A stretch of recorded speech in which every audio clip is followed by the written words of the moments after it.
Hello बच्चों, स्वागत है एक बार पुनः आप सबके अपने प्यारे से यूट्यूब चैनल आद्य का स्टडी पॉइंट में। आज का यह video session 12th board exam के लिए है।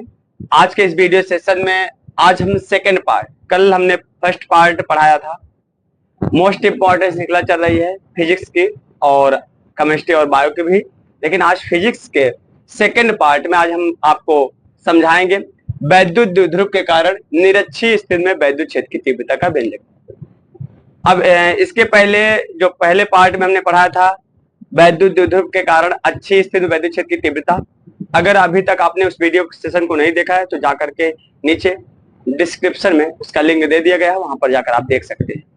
ठीक है, एक एक पार्ट पढ़ते जाइए। चलिए आज हम पढ़ते हैं वैद्युत द्विध्रुव के कारण निरक्षीय स्थिति में वैद्युत क्षेत्र की तीव्रता क्या होती है। देखिए, हमने कल समझाया था आपको कि वैद्युत द्विध्रुव क्या होता है कि एक ऐसा निकाय होता है जिसके मध्य की अल्प दूरी 2l मीटर होती है और यह दो आवेश, दो परिमाण में बराबर परंतु विपरीत प्रकार के आवेश से मिलकर बना होता है। ए माइनस क्यू है तो ये क्या है, प्लस क्यू, और बीच की अल्प दूरी कितनी है, 2l मीटर होती है। इस पूरे निकाय को हम वैद्युत द्विध्रुव कहते हैं, कल भी समझाया था आपको। अब इसका मध्य बिंदु क्या है, O। अगर इसका मध्य बिंदु O है, यहां से यहां की दूरी कितनी हो जाएगी, L, और O से B की दूरी कितनी हो जाएगी, L। अब निरक्षीय स्थिति मतलब ऊर्ध्वाधर स्थिति में मान लेते हैं O से R मीटर की दूरी पर, O से R मीटर की दूरी पर निरक्षीय स्थिति में एक बिंदु P है जिस पर हमें वैद्युत क्षेत्र की तीव्रता ज्ञात करनी है। अब क्या करते हैं हम, माइनस क्यू और प्लस क्यू से दूरी निकालने के लिए यहां से हम इसको मिला देते हैं, बिंदु ए को, और यहां पर किसको मिला देते हैं, बिंदु बी। अब इसके बीच की दूरी ज्ञात कर लेते हैं। देखिए, अब यहां पर लंब खींचेगा, यहां से कितना यहां से कितना एंगल बना है, 90 डिग्री। अब क्या बन गया, समकोण त्रिभुज। आप पढ़े हो ना, समकोण त्रिभुज क्या होता है, कर्ण का वर्ग बराबर लंब का वर्ग प्लस आधार का वर्ग। एक कर्ण है तो कर्ण बराबर क्या होता है, अंडर रूट लंब का वर्ग माने आर स्क्वायर प्लस आधार का वर्ग एल स्क्वायर। इसकी दूरी कितना हो गई, इतना हो गया। और यहां भी पाइथागोरस प्रमेय लगेगा।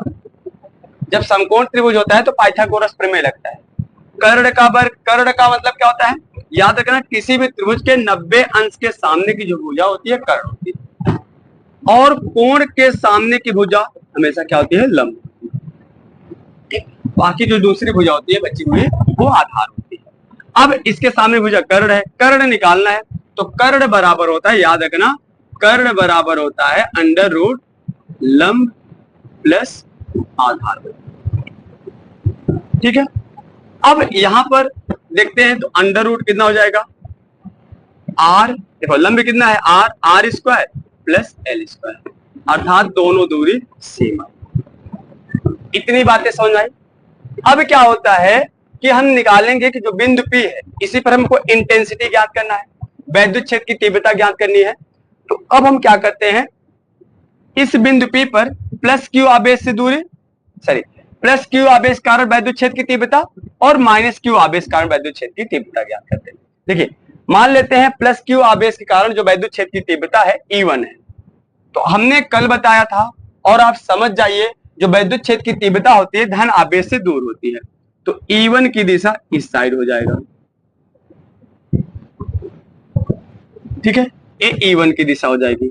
और जो माइनस क्यू आवेश है उसके कारण वैद्युत क्षेत्र की तीव्रता हमेशा, देखो, धन आवेश से दूर होती है, वैद्युत क्षेत्र की तीव्रता धन आवेश से दूर और ऋण आवेश की तरफ होती है।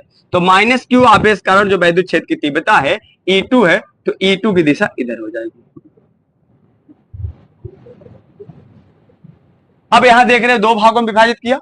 अब इसमें बीच में क्या करते हैं, परिणामी तीव्रता निकाल लेते हैं। ये दो घटकों में वियोजित हो गया, याद रखना। अगर इसके भी दो घटक करते हैं तो यहां पर खींचते हैं, ए E1 हो जाएगा, इधर क्या हो जाएगा, E2। देखो E1 E2, जो लंबवत घटक होता है साइन के कंपोनेंट होता है, जो क्षैतिज घटक होता है वो किसके कंपोनेंट होता है, कॉस का। देखो, अगर यहां पर हम इस चित्र को बनाएं तो यहां से इसको दो भागों में विभाजित किया, वियोजन, ए E1 है, ए क्या है, परिणामी तीव्रता E है, और ए क्या है, E2। अब इसको लंबवत घटक हो जाएगा, ए क्या हो जाएगा, E1 का लंबवत घटक, ए हो जाएगा E2 का लंबवत घटक। ठीक है। अब अगर बात करें E1 E2 एक दूसरे के विपरीत हैं और दूरी भी सेम है, इसलिए दोनों आपस में क्या हो जाएंगे, निरस्त हो जाएंगे, क्योंकि जो लंबवत घटक होता है साइन का कंपोनेंट होता है और जो क्षैतिज घटक होता है कास का कंपोनेंट होता है। तो समझ में आया। चलिए अब हम निकालते हैं, पहले एक बार प्लस क्यू आवेश कारण वैद्युत क्षेत्र की तीव्रता, एक बार माइनस क्यू आवेश कारण वैद्युत क्षेत्र की तीव्रता। तो क्या हो जाएगा, प्लस क्यू आवेश के कारण, प्लस क्यू आवेश के कारण वैद्युत क्षेत्र की तीव्रता, वैद्युत क्षेत्र की तीव्रता क्या हो जाएगा, E1 इक्वल टू, ठीक है, E1 equal to 1/4 pi epsilon naught. आपने पढ़ा है कि बिंदु आवेश के कारण जो वैद्युत क्षेत्र की तीव्रता होती है 1/4 पाई एप्सिलॉन नॉट।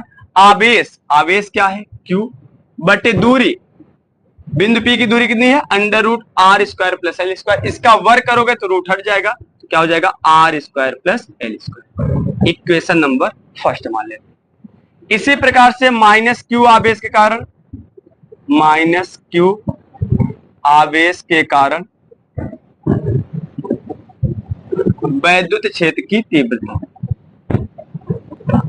क्षेत्र की तीव्रता कितना हो जाएगा,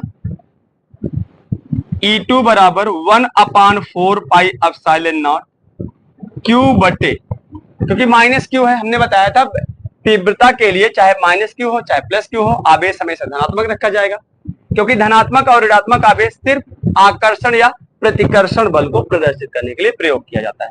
और अब माइनस क्यू आवेश से बिंदु P की दूरी कितनी है, √r² प्लस L² ये भी है, तो रूट हट जाएगा, तो क्या हो जाएगा, R² प्लस L²।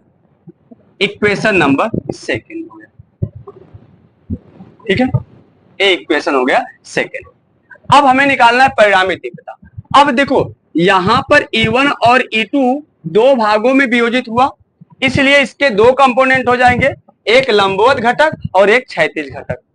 लंबवत घटक साइन के होता है कंपोनेंट्स, और जो क्षैतिज घटक होता है वो कास की कंपोनेंट होता है। अगर हम यहां बात करें, इधर E1 होगा साइन थीटा, इधर E2 साइन थीटा, ये क्या हो जाएगा, E2 कॉस थीटा, और इधर क्या हो जाएगा, E1 कॉस थीटा, क्योंकि क्षैतिज घटक है। तो लिखेंगे क्योंकि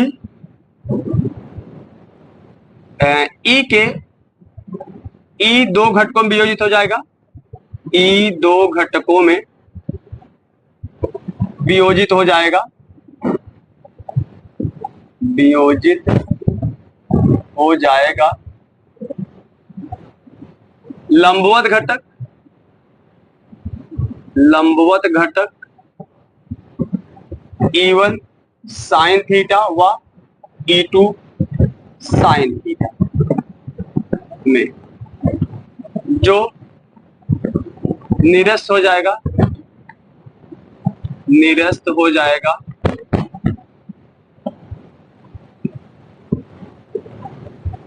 क्योंकि विपरीत,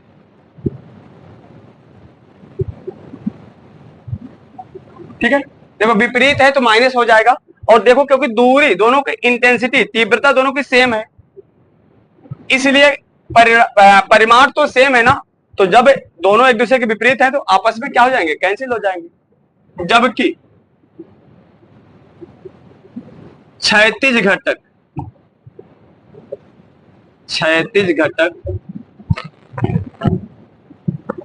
E1 cos थीटा व E2 cos थीटा में वियोजित होगा, ठीक है। अब देखो परिणामी तीव्रता क्या है, दोनों एक ही दिशा में तो जुड़ जाएगा आपस में। परिणामी तीव्रता क्या हो जाएगा, परिणामी तीव्रता E बराबर E1 cos theta plus E2 cos theta, क्योंकि जो साइन थीटा वाला था लंबवत घटक को तो निरस्त हो जाएगा, क्योंकि वहां पर E1 sine theta minus E2 sine theta, E1 और E2 की वैल्यू सेम थी। देखो E1 और E2 का परिमाण क्या है, सेम है, तो जब 1 प्लस 1 माइनस दोनों आपस में क्या हो जाएगा, निरस्त हो जाएगा, लेकिन ये आपस में क्या हो जाएगा, क्षैतिज तक जुड़ जाएगा। अब वैल्यू रख दो उठाकर E1 और E2 का, दोनों सेम वैल्यू है, तो क्या हो जाएगा, E बराबर 1/4 पाई एप्सिलॉन नॉट Q बटे R square plus L square cos theta plus 1/4 pi epsilon not Q बटे R square plus L square cos theta. अब E बराबर क्या हो जाएगा, 1/4 pi epsilon not Q upon R square plus L square common ले लीजिए, बचे क्या, cos theta plus cos theta. कितना हो जाएगा, 2 कॉस थीटा, 2 को बाहर कर लो, तो E बराबर हो जाएगा 1/4 पाई एप्सिलॉन नॉट 2Q अपान R square plus L square into cos theta. देखो कॉस थीटा कितना हो जाएगा, 2 कॉस थीटा, 2 को बाहर कर लिए तो क्या बचा, कॉस थीटा। अब कॉस थीटा के वैल्यू निकाल लो, देखो इस त्रिभुज, चाहे जिस त्रिभुज से निकालो, देखो अगर इस त्रिभुज से बात करें, ये एंगल क्या है, थीटा, ये एंगल क्या है, थीटा, किसी भी त्रिभुज से निकाल लो, तो यहां से त्रिभुज मान लेते हैं किससे, पी बी ओ से कास थीटा बराबर क्या होता है, पढ़े हो ना, लाल बटे कक्का, आधार बटे कर्ण, आधार क्या है, एल, देखो कोण के सामने भुजा लंब, 90 अंश सामने भुजा कर्ण, बाकी बचा क्या, आधार, आधार कितना है इसका, एल, और बटे कर्ण, कर्ण क्या है, under root R square plus L square. ठीक है, अब वैल्यू उठा के रख दो इसमें, तो हो जाएगा E बराबर 1/4 पाई एप्सिलॉन नॉट Q बटे R square plus L square into cos theta का वैल्यू L बटे R square plus L square घाते 1/2, मतलब रूट को घाते 1/2 लिख सकते हो। अब यहां पर देखिए क्या हो जाएगा, ये 2Q है, तो हो जाएगा E equal to 1/4 pi epsilon naught 2Q गुणे L, क्या हो जाएगा 2QL बटे, आप जानते हो समान आधार की घातों को गुणा करते समय जोड़ देते हैं, तो R square plus L square ए भी है, R square plus L square ए भी है, और इसकी घाते 1/2 है, इसकी घाते 1 है, तो 1/2 प्लस 1 करो कितना हो जाएगा, 3/2, R square plus L square घाते कितना, 3/2, क्योंकि हमको पता है P बराबर क्या होता है 2QL, तो E इक्वल टू क्या हो जाएगा 1/4 पाई एप्सिलॉन नॉट P बटे क्या हो जाएगा R square plus L square पूरे घाते कितना 3/2। अब देखिए L जो होता है R की अपेक्षा छोटा होता है, तो L स्क्वायर R स्क्वायर की अपेक्षा और छोटा हो जाएगा, मतलब ना के बराबर। कि अगर L मतलब ये जो लंबाई है L इस R की अपेक्षा इसको मतलब बहुत कम होता है, तो अगर L R की अपेक्षा बहुत कम है, तो अगर इसका वर्ग होगा तो और कम हो जाएगा। ठीक है, जैसे 1 जो है 5 से छोटा है, तो 1 का वर्ग 1, 5 का वर्ग 25, 25 तो बहुत छोटा हो जाएगा। सेम उसी प्रकार से अब क्या हो जाएगा, तो E equal to 1/4 pi epsilon naught P बटे, अब ये 0 हो जाएगा, R स्क्वायर प्लस 0 क्या हो जाएगा R स्क्वायर और पूरे घाते 3/2, जब घात होता है घातों क्या हो जाता है गुणा, तो 1/4 pi epsilon not into P बटे R स्क्वायर गुणे 3/2, 2 से 2 कैंसिल, तो E बराबर 1/4 पाई एप्सिलॉन नॉट P बटे R मात्रक न्यूटन प्रति कूलम। ठीक है, समझ में आया, चलिए नोट करिए, स्क्रीनशॉट लीजिए।